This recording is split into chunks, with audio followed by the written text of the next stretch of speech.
अस्सलाम वालेकुम, मैं हूं Rana Talha, digital marketer, business promoter और एक ट्रेनर। एक बहुत बड़ा स्कैम जो हमारे पाकिस्तानी खासतौर पे फ्रीलांसर्स के साथ होने जा रहा है और खासतौर पे उनके साथ जो स्कैम होता है, फ्रॉड होता है कि जो लोग अभी न्यू भी होते हैं, नए नए अकाउंट बनाते हैं अपवर, फाइवर पे, फ्रीलांसर पे, guru.com पे, तो वो काम लेना चाह रहे होते हैं। तो अक्सर क्लाइंट आते हैं और क्लाइंट आकर उनसे ये कहते हैं कि हम आपको इतने $1000 का प्रोजेक्ट दे रहे हैं, आप हमें सिक्योरिटी डिपॉजिट करवाएं, 25, 30, 50, $100 का आप हमें सिक्योरिटी डिपॉजिट करवाएं।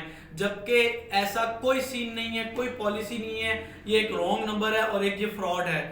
कभी भी किसी भी आपने क्लाइंट को डिपॉजिट सिक्योरिटी कुछ भी पैसे नहीं करवाने, आप पैसे कमाने जा रहे हैं, आप पैसे देने नहीं जा रहे।